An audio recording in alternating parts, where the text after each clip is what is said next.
जल्दी से हम अनंतनाग का रुख कर लेते हैं। इरफान कुरैशी हमारे साथ मौजूद हैं। साउथ कश्मीर में वोटिंग हो रही है और साउथ कश्मीर किसका गढ़ माना जाता है? महबूबा मुफ्ती का, पीडीपी का, ये हम सब जानते हैं इरफान।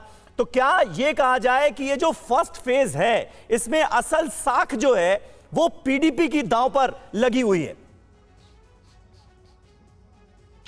देखिए बिल्कुल समीर, आपने बहुत महत्वपूर्ण बात कही कि जो साउथ कश्मीर है वो पीडीपी का गढ़ है, लेकिन साथ ही मैं बता दूं जमात का भी गढ़ है और इस बार पहली बार जमात मैदान में है। वहीं इस बात से भी आप अंदाज़ा लगाइए, जो हमारे पैनलिस्ट अभी कुछ देर पहले जिक्र कर रहे थे, महबूबा मुफ्ती की बेटी इल्तिजा मुफ्ती इसी कॉन्स्टिट्यूंसी से लड़ रही हैं। उसी पोलिंग बूथ पर मैं खड़ा हूं जहां वो कुछ देर बाद अपना मतदान करेंगी।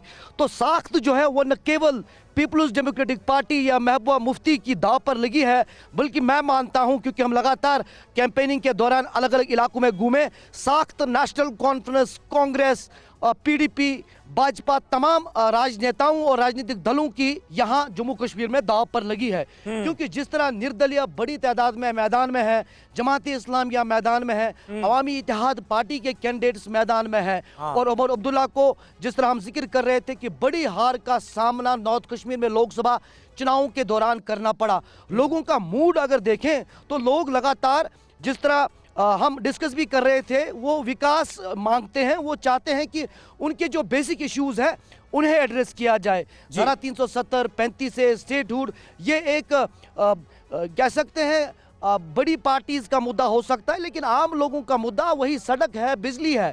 कल हम बारामूला में थे, बारामूला में फिर अनंतनाग आए, यहाँ लोग लगातार जो छोटे छोटे मामले लोगों के होते हैं, सड़क, पानी, बिजली, स्कूल, इन चीज़ों से जूझ रहे हैं, क्योंकि दूर दराज के इलाके हैं। हालांकि इस बात से कोई दोहराया नहीं है कि लेफ्टिनेंट गवर्नर मनोज सिन्हा के कार्यकाल में लगातार विकास के बड़े काम किए गए, काफ़ी बड़े ऐसे प्रोजेक्ट कश्मीर घाटी में देखने को मिले जो कि वर्षों से नहीं देखने को मिले, ना ही मुकम्मल हो पा रहे थे। लेकिन ये भी हमको ध्यान में रखना पड़ेगा, कश्मीर घाटी या कुल मिलाकर जम्मू कश्मीर की अगर बात करें समीर, तो काफ़ी दूर दराज पहाड़ी इलाके हैं जो कटे रहते हैं मौसम की चुनौती की वजह से, तरह तरह की चुनौतियां रहती हैं। वहाँ पर एक्सेस करने के लिए उनके लोकल रिप्रेजेंटेटिव का होना बहुत महत्वपूर्ण है। और 10 साल बाद ये चुनाव हुए, उन इलाकों का आप अंदाज़ा लगाइए जहाँ पर सड़क बहुत मुश्किल से बनी है और गाड़ी का जाना बहुत ही चुनौती भरा रहता है, वहाँ पर लोग किस तरह के मामलों से जूझते होंगे, उनके लिए ये चुनाव बहुत महत्वपूर्ण है। बिल्कुल बिल्कुल। शंभुनाथ शुक्ला जी हमारे साथ मौजूद हैं। शंभू जी, किस तरह से आप देखते हैं? और जाहिर है जब हम मुद्दों का जिक्र करते हैं, क्योंकि काफी पहले से हमारी टीम, TV9 भारतवर्ष की टीम जम्मू और श्रीनगर के साथ साथ पूरी कश्मीर घाटी में घूम रही थी। 3 बड़े मुद्दे जो निकलकर सामने आ रहे हैं, उसमें पहले नंबर पर बेरोजगारी है, दूसरे नंबर पर महंगाई है और तीसरे नंबर पर नशाखोरी है। ये 3 मुद्दे जितनी भी पार्टियां आज चुनावों में आपको नजर आ रही हैं, आपको लगता है कि उनको एड्रेस किया गया है और इन चुनावों के बाद जिसकी भी सरकार बनेगी उसका मेन फोकस इस पर रहेगा? देखिए, असली जो मुद्दा है, मुख्य मुद्दा, एक तो बेरोजगारी है जी। बेरोजगारी कश्मीर में भी बहुत ज़्यादा है, लेकिन इसके विपरीत ये भी देखना चाहिए कि बेरोजगारी लगभग पूरे देश में है। कोई प्रदेश ऐसा नहीं है जो बेरोजगारी से छूता हो। उस तुलना में कश्मीर में थोड़ी सी बाकी प्रदेशों की तुलना में संपन्नता भी है। संपन्नता इसलिए है कि वहाँ एक तो शिक्षा का स्तर बहुत अच्छा है, लोग बाहर जाके पढ़ते हैं और वहाँ भी पढ़ते हैं। शिक्षा लगभग कश्मीर में जो बगैर शिक्षित लोग कम मिलेंगे, महिलाएं भी वहाँ पढ़ती हैं, ऐसा नहीं है कि लड़कियाँ ना पढ़ रही हों। तो बेरोजगारी, अब जो लोग पढ़ के आते हैं उनको नौकरी भी चाहिए, नौकरी नहीं है वहाँ पे, असली चीज़ तो ये है जी। अब बाकी जो आपने मुद्दे बताए, विकास है और दूसरे 2-3 मुद्दे और भी हैं जिन पर फोकस शायद उस तरह पार्टियां नहीं कर पा रही हैं। लेकिन यहाँ देखना चाहिए कि ये 2014 और 2024 में जो विधानसभा चुनाव हो रहे हैं उनमें एक बुनियादी फ़र्क ये भी है कि जैसे 370 हट गई है जी, सुरक्षित हो गया है कश्मीर। अब जाना, लोगों को पहले असुरक्षा का जो बोध होता था वो अब नहीं होगा। तो ये बहुत सारी चीज़ों का अंतर भी आया है। लेकिन इस बार बहुकोणीय मुकाबला है, अकेले ऐसा नहीं है कि सिर्फ आमने सामने 2 ही पार्टियां हो। पीडीपी भी है, इंडिपेंडेंट कैंडिडेट बहुत ज़्यादा हैं, इसके अलावा बीजेपी है और कांग्रेस है, एनसी है। कई जगह एनसी कांग्रेस से गठबंधन है, कई जगह नहीं भी है।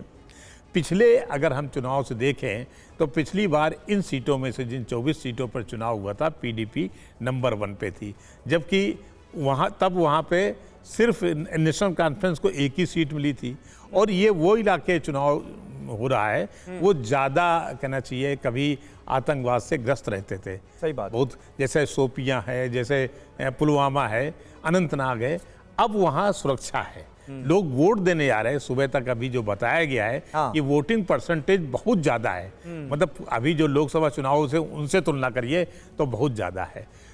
इस बार जो एक फर्क और भी आ रहा है कि अगर 2024 को जो अभी लोकसभा चुनाव हुए हैं उसमें इन सीटों में से, इन 24 सीटों पे जो बढ़त पाई है वो नेशनल कॉन्फ्रेंस के सबसे ज़्यादा रही। उसको 11 सीटों पर, विधानसभा सीटों पर बढ़त थी, जबकि यही इस बार पीडीपी पे कम थी।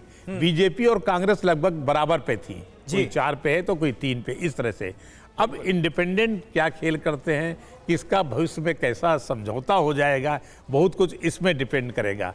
पिछली बार पीडीपी। ठीक बात है शंभू जी, और हमारे साथ शाजिया इल्मी भी मौजूद हैं, लेकिन मैं रोहित चौधरी के पास जाना चाहूंगा। रोहित चौधरी से हमारा संपर्क लग रहा है फिर टूट गया है, उनका ऑडियो जो है वो दुरुस्त नहीं हो पा रहा है। शाजिया इल्मी, किस तरह से आप देखेंगी, और जाहिर है अनंतनाग की तस्वीरें अभी हमारे संवाददाता इरफान कुरैशी ने दिखाई, और अनंतनाग से जो इल्तिजा मुफ्ती हैं, महबूबा मुफ्ती की बेटी, वो चुनाव भी लड़ रही हैं, और ख़ास बात यह है कि कुल 9 महिलाएं चुनावी मैदान में उतारी गई हैं पीडीपी की तरफ से। तो एक जम्मू कश्मीर की जो फिजा बदल रही है उसका एक एग्जाम्पल ये भी है क्या? और दूसरा सवाल मेरा इस बात को लेकर होगा कि इंजीनियर राशिद की मौजूदगी, जमाते इस्लामी की मौजूदगी, कहा यह जा रहा है कि जो कट्टरपंथी वोट हैं उनको बांटने की जो कोशिशें हैं वो रंग लाती हुई नजर आ रही हैं। क्या आप इससे इत्तेफाक रखती हैं? नहीं समीर, मैं इससे बिल्कुल इत्तेफाक नहीं रखती, क्योंकि आप इंजीनियर रशीद की अगर बातें सुने तो वो बताएंगे और वो ये भी कहेंगे कि उनका बाहर आना और उससे पहले उनका जीतना और जेल से रहकर उनका जीतना, ये मोदी जी की बड़ी हार है।